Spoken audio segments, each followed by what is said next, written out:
మా ప్రింట్స్ ఆషాఢం sale flat 30-60% discount. ప్రతి 5,000 రూపాయల కొనుగోలుపై ఒక చీర ఉచితం.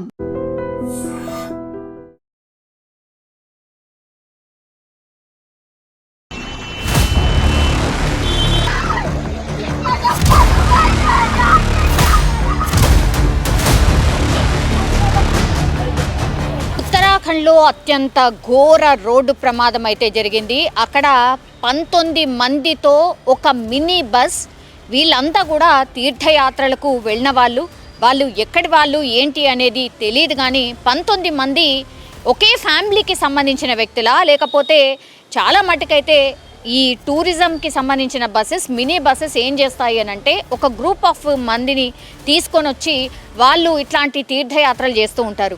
మరి ఆ ఇన్ఫర్మేషన్ అయితే ఇంకా తెలవాల్సి ఉంది. కానీ ఈ బస్ రుద్రప్రయాగ్ నుంచి బద్రీనాథ్ వెళ్తున్నటువంటి రూట్లో అలకానంద నది ఏదైతే పారుతూ ఉంటుందో అందులో ఈ బస్ ఒక్కసారిగా ఒక ట్రక్ని ఢీకొట్టిన తర్వాత పూర్తిగా అలకానంద నదిలో పడిపోయింది. ఎంత డేంజరస్గా ఆ నది ప్రవహిస్తుందో మీరు ఒక్కసారి చూడండి. ఈ 19 మంది ఒక్కసారిగా ఈ బస్ పూర్తిగా లోయలో పడిపోయిన తర్వాత ఈ ఒక్కరేమో అక్కడే స్పాట్ నుంచి చనిపోయి బయటకు వచ్చినటువంటి పరిస్థితి. అది మహిళకు సంబంధించిన మృతదేహం. కానీ మిగతా వాళ్ళు ఎవరైతే ఆ బస్సులో చిక్కుకుపోయి ఉన్నారో, బస్సు అంత ఉధృతమైనటువంటి ఆ నదిలో పడిపోయిన తర్వాత 8 నుంచి 9 మంది బయటకి ఎలాగోలా బయటికి వచ్చారు. కానీ ఇంకొక 10 మంది ఎవరైతే ఆ బస్సులో ఉండిపోయినరో ఇంకా కూడా వాళ్ళ జాడ తెలియలేదు. మీరు చూడండి ఒక్కసారి, అసలు బస్ అందులో పడిపోయింది అంటే బస్ ఆనవాళ్ళైనా కనిపించాలా, ఎక్కడ కూడా ఆ బస్ కూడా కనిపించట్లేదు. సో అంత ఉధృతంగా అక్కడ వర్షాలు పడ్డాయి. అట్లాగే ఆ నదిలో వాటర్ మనకు ప్రస్తుతం అయితే కనిపిస్తోంది.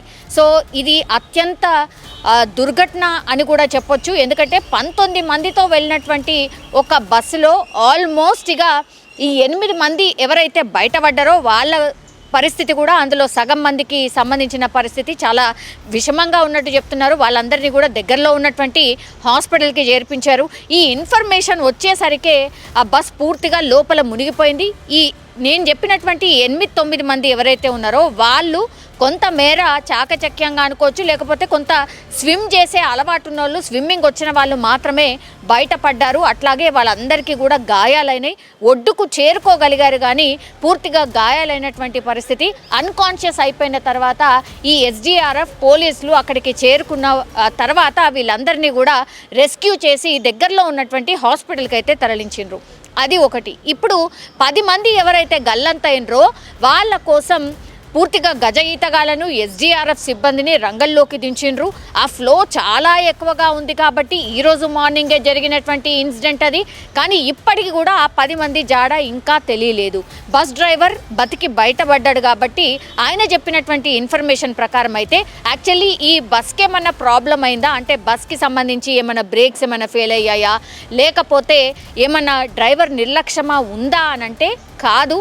ముందడగా వచ్చినటువంటి ఒక ట్రక్ ఈ బస్సుని ఢీకొట్టడంతో, మినీ బస్ కాబట్టి వెంటనే ఈ అలకానంద నదిలో పడిపోయింది. పడిపోవడమే కాదు, ఇప్పుడు ఆ బస్ ఎంత దూరం కొట్టుకుపోయిందో కూడా తెలియనటువంటి పరిస్థితి. బస్ పూర్తిగా మునిగిపోయింది. ఆ బస్సు ఎక్కడ కూడా కనిపించట్లేదు.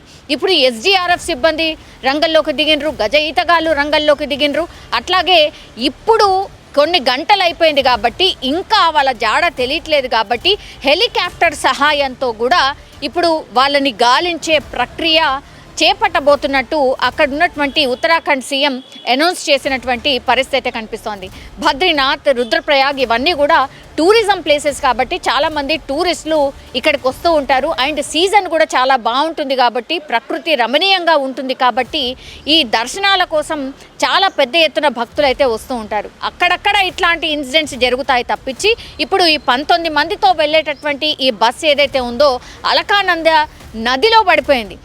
ఏదో నార్మల్గా యాక్సిడెంట్ అయ్యి ఉంటే వెంటనే రెస్క్యూ చేయడము, హాస్పిటల్కి తరలించడము ఇవంతా జరిగేవి. కానీ ఆ నదిలో పడిపోవడం, అట్లాగే ఉధృతంగా ఇప్పుడు ఆ నది ప్రవహిస్తోంది కాబట్టి రెస్క్యూ చేయడానికి చాలా సమయం పడుతోంది. పొద్దున జరిగినటువంటి ఇన్సిడెంట్ కానీ ఇప్పటికీ కూడా 10 మంది జాడ తెలియట్లేదు అంటే మీరు ఊహించుకోండి ఎంత పెద్ద ఎత్తున ఆ నీళ్లు ప్రవహిస్తున్నాయి అనేటువంటిది మనకు స్పష్టంగా కనిపిస్తోంది. రెస్క్యూ అయితే కొనసాగుతోంది. వీళ్ళు ఎక్కడ వాళ్ళు ఏంటి అనేది కూడా తెలుసుకునే ప్రయత్నం ఒకటి జరుగుతోంది.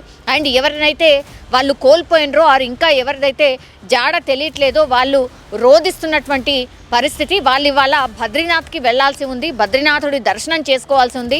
అట్లాంటి టైంలోనే ఈ ఇన్సిడెంట్ జరగడంతో ఆ ఫ్యామిలీ మెంబర్స్ అంతా కూడా కన్నీరు మున్నీరుగా విలిపిస్తున్నటువంటి పరిస్థితి. అండ్ ఇంకోవైపేమో రెస్క్యూ ఆపరేషన్ చాలా చాలా సీరియస్గా అండ్ ఫాస్ట్గా టేకప్ చేస్తున్న పరిస్థితి అక్కడ కనిపిస్తోంది. నిజంగా ప్రస్తుతం ఉన్నటువంటి సమాజం దేనికి ప్రయారిటీ ఇస్తుంది? ఆర్థిక సంబంధాల చుట్టూ మాత్రమే తిరుగుతోంది. మళ్ళీ ఎన్నికలంగానే చాలా విరక్తి కలుగుతున్నాం. మంచి అనిపిస్తుంది కదా, లేడీస్ కూడా ఛాలెంజింగ్ జాబ్స్ చేసినప్పుడు చాలా బాగుంటుంది. ట్రాఫిక్ అసిస్టెంట్స్ గా నియమించిన ట్రాన్స్జెండర్స్ అందరితో సాల్యూట్ చేయించుకుంటున్నారు. ఫుడ్ డెలివరీ ఇవ్వటానికి వెళ్ళినటువంటి డెలివరీ బాయ్ అనిల్ పై కళ్ళ ముందు